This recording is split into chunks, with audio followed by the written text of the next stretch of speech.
Chers collègues, bonjour à chacune et chacun d'entre vous. La session qui suit à celle du vote du budget est traditionnellement une petite session. Mais en ce 7 avril 2022, elle prend un relief tout particulier du fait de deux événements majeurs, la guerre en Ukraine et l'élection présidentielle des 10 et 24 avril. Le premier événement, c'est cette guerre en Ukraine, qui dure. Souvenez-vous, c'était le 24 février dernier. Nous nous interrogions en session sur sa durée et ses conséquences. Nous sommes 40 jours plus tard et nous commençons à en mesurer les impacts. En termes humains d'abord, avec son lot de civils tués et ces familles qui fuient l'horreur. En Bretagne, il est prévu que nous accueillions 8000 réfugiés, qu'ils sachent qu'ils sont ici les bienvenus. En termes économiques ensuite, avec l'arrêt des importations de gaz, le renchérissement du prix des carburants, l'explosion des cours des céréales. En Bretagne, nous n'avons pas fini de le mesurer dans des secteurs stratégiques, l'agriculture, la pêche, l'industrie, le bâtiment. Cette nouvelle crise risque d'impacter bien plus que la crise Covid et de façon brutale notre institution régionale. C'est le sens d'une de nos questions orales. Stéphane Sallier-Dupin, président de la Commission des finances, y reviendra en début d'après-midi. Une adaptation de notre budget sera forcément nécessaire, et ce dès la prochaine session. La crise est soudaine et elle est violente. La situation internationale est en quelques semaines devenue telle que l'Union européenne a dû réagir, de concert et avec fermeté. Les notions de souveraineté énergétique et souveraineté alimentaire semblent soudainement inspirer les dirigeants des 27 pays européens. S'agissant de l'énergie, la Commission européenne a proposé une ébauche de plan visant à rendre l'Europe indépendante des combustibles fossiles russes bien avant 2030, en commençant par le gaz, mais aussi depuis quelques jours le pétrole. S'agissant de l'alimentation, la stratégie de la ferme à la fourchette, qui devait avoir pour conséquence une baisse de la production agricole européenne, semble remise en cause. Pour nous, c'est salutaire. Opposé à cette stratégie contracyclique, quand on connaît les besoins du monde et les risques de crise alimentaire, voire de famine, nous nous réjouissons de cette prise de conscience. Notre vœu porte précisément sur ce sujet. Nous invitons en effet le gouvernement futur à prendre en compte le nouveau contexte né de la crise pour revisiter la politique agricole, soutenir les agriculteurs et leur offrir des perspectives de développement durable. J'ai parlé de deux événements majeurs. Le deuxième, c'est l'élection présidentielle. Le nombre d'indécis n'a jamais été aussi élevé à J-3. L'abstention est annoncée à un niveau record. J'imagine que parmi les conseillers régionaux que nous sommes, en hommes et femmes politiques responsables, nous avons pris soin de comparer les projets et les tempéraments des 12 candidats. Mais en cas de doute, permettez-moi, une fois n'est pas coutume, pour l'information de chacun et restant à l'écoute des autres, de vous partager quelques propositions qui ont retenu l'attention de notre groupe. Nous ne pouvons pas, Monsieur le Président, enjamber cette élection. Jusqu'au bout, il faut alerter. À défaut de quoi, même ce qui fait consensus entre nous, notamment la soif d'autonomie en Bretagne, en conséquence de quoi tout ça ne pourra pas se faire. Compte tenu des 15 minutes qui me sont imparties, j'ai dû faire un choix et ai retenu les thèmes qui s'invitent régulièrement dans nos débats, ceux qui parlent aux Bretonnes et aux Bretons. Pouvoir d'achat, emploi, formation, agriculture, pêche, mobilité, environnement. Pardon pour le format catalogue, mais il faut être concret. Sur le pouvoir d'achat, ce qui nous paraît aller dans le bon sens, l'augmentation des salaires de 10% sur 5 ans, 3% dès l'été, l'indexation des salaires des fonctionnaires et des retraités sur l'inflation, la conversion des RTT en salaire, la défiscalisation des heures supplémentaires, pas de retraite inférieure au SMIC net et un minimum vieillesse revalorisé à 1 000 €. Une allocation de 900 € dès le premier enfant, la défiscalisation des pensions alimentaires, la déconjugalisation de l'allocation adulte handicapé, le prêt à taux zéro pour tous les primo-accédants. Pour répondre à l'actualité, rendre 25 centimes et non 18 pour compenser la hausse des prix du carburant. Et pour baisser le coût de l'électricité, la suppression de la TVA sur les taxes. Sur l'emploi et la formation, ce qui devrait améliorer nos résultats en Bretagne. Confier aux régions la majeure partie des missions exercées par France Compétences. Assujettir toutes les aides publiques et les achats de formation à des résultats en termes d'insertion dans l'emploi et la transparence sur la qualité des formations. Fixer des objectifs ambitieux d'accueil des apprentis en faisant prendre en charge par l'État toutes les charges sociales résiduelles qui pèsent sur les petites entreprises. Mettre en œuvre un grand plan géré par les régions pour la reconversion des salariés et des demandeurs d'emploi. Redéploiement et recentrage des dispositifs afin de les orienter vers les secteurs qui recrutent, et ils sont particulièrement nombreux dans notre région. Alléger la pression fiscale qui pèse sur les entreprises, compensée par l'État pour la part revenant aux collectivités locales, compensée par l'État pour la part revenant aux collectivités locales. Créer une aide à l'investissement de proximité dans les entreprises implantées dans des communes de moins de 20 000 habitants, par le biais d'un crédit d'impôt de 50% des investissements réalisés par des personnes physiques. Nous en avons quand même quelques-unes en Bretagne. Nous sommes donc concernés. Régionaliser les politiques de l'emploi et de la formation afin de les conduire au plus près des bassins d'emploi nous paraît particulièrement souhaitable. L'orientation et la voie professionnelle doivent être entièrement confiées aux régions pour être plus proches des besoins du marché du travail. Sur l'agriculture, nous voulons, je crois tous, augmenter le revenu des agriculteurs et assurer le renouvellement des générations. Comment?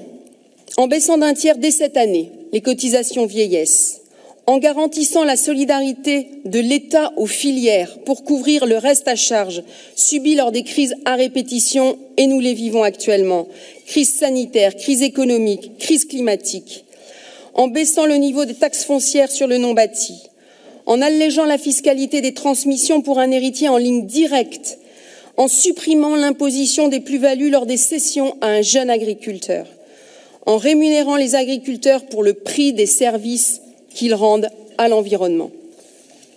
Nous pourrions aussi arrêter immédiatement de surtransposer les directives européennes, exiger la réciprocité des standards commerciaux et des normes alors que 15% des produits importés ne les respectent pas, instaurer une taxe carbone aux frontières de l'Europe, soutenir les produits locaux accessibles à tous et réformer les règles de la commande publique pour favoriser les productions locales et les circuits courts.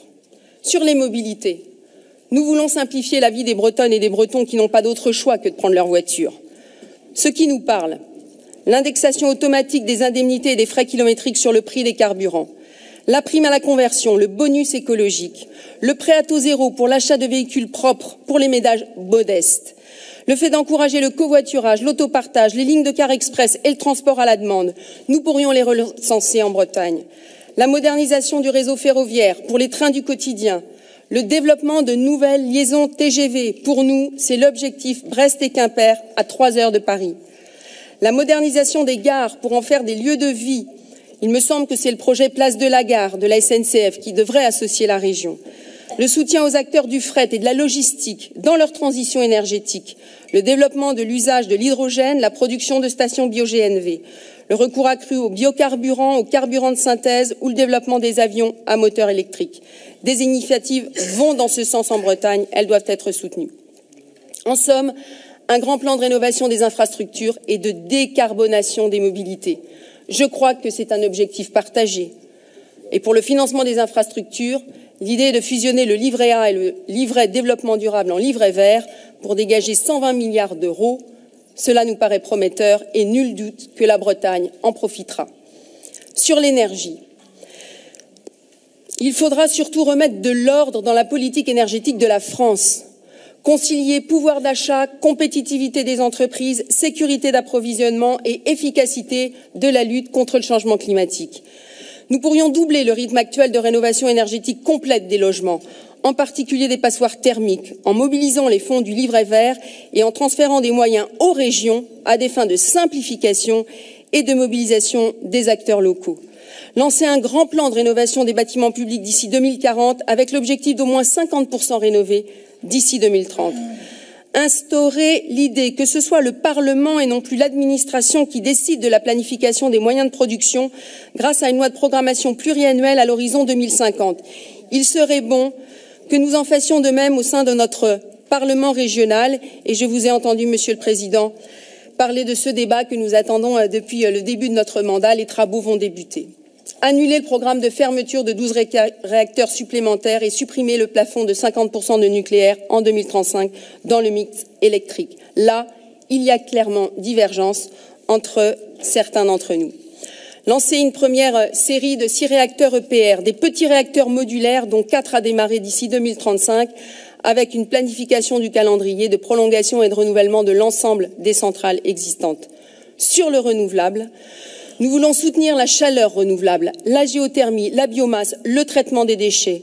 100% de nos déchets valorisés d'ici 10 ans. Il nous faudrait revisiter le schéma régional des déchets. Développer les biocarburants et le biogaz. 31% de gaz vert dans les réseaux bretons dès 2030. La filière biogaz nous dit que c'est possible. Sur l'éolien, nous apprécions tout particulièrement les candidats, enfin la candidate, qui a déclaré « Le développement de l'éolien ne pourra se faire qu'avec l'adhésion des populations et des élus locaux. Les projets non consensuels sur terre comme sur mer seront réexaminés. Les intérêts des pêcheurs seront protégés. » Et je pense en particulier au projet du parc éolien au large de la baie de Saint-Brieuc, pour lequel nous avions demandé un moratoire. Sur l'écologie, nous voulons une approche pragmatique et dénuée d'idéologie, une transition écologique financée sans hausse des prélèvements, une écologie au service de la santé des Français et qui préserve la ressource en eau. Nous y sommes ici en Bretagne particulièrement sensibles. N'est-ce pas, là encore, une préoccupation majeure de notre région? Je m'arrête là, mais vous précise que toutes ces propositions concrètes figurent dans le projet d'une candidate et je vous laisse deviner laquelle. Au-delà des propositions, c'est pour nous la méthode qui compte et la détermination pour faire. Nous rêvons d'une grande loi de décentralisation que j'aimerais que nous traduisions d'ailleurs en breton. Décentralisation. Serait ainsi fini le mépris des élus locaux et des corps intermédiaires. La confiance serait de mise, les moyens seraient restitués, la différenciation serait admise. Il ne serait plus demandé d'efforts aux collectivités locales à hauteur de 10 milliards d'euros. Oui, vous avez raison, Fanny Chappé. Une erreur politique. 10 milliards d'euros pour tenter d'éponger le quoi qu'il en coûte et l'échec inconséquent de ces dernières semaines. Serait instituée une règle d'or budgétaire, la fin des doublons, la spécialisation des niveaux de collectivité avec une réelle autonomie financière qui va avec. D'où notre soutien aux vœux proposés par le groupe Blaise Aglaise, moyennant quelques remarques, nous vous le dirons demain. Oui, notre groupe s'appelle Droite, Centre et Régionaliste. Pour la France comme pour la Bretagne, notre groupe revendique une ligne claire, une équipe compétente et opérationnelle, un courage à toute épreuve. Et du courage, il en faudra, car le mandat du président sortant s'achève et le constat est implacable. Souvenez-vous du projet de Notre-Dame-des-Landes. Un référendum. Qu'en est-il advenu? Fracture territoriale et sociale, jacobinisme croissant, détricotage de la politique familiale, failles structurelles de notre système de santé, dette abyssale, politique énergétique illisible, explosion de la délinquance, recul de la France dans le monde et donc risque pour le déclassement de nos régions, singulièrement de la Bretagne. Alors oui, cette élection présidentielle est importante, elle est même très importante. Notre pays est en effet à un tournant de son histoire et les Bretonnes et les Bretons, au service desquels nous sommes engagés sincèrement, chacun avec nos sensibilités, doivent pouvoir choisir, avoir un véritable choix ces 10 et 24 avril et en toute connaissance de cause. Et parce que les messages n'ont pas toujours été très audibles pendant la campagne, que certains ont fui leur bilan, je me suis en effet autorisée à ces quelques minutes de révision avant examen. J'espère que vous ne m'en voudrez pas. Si votre choix n'est pas fait, surtout, n'ayez pas peur.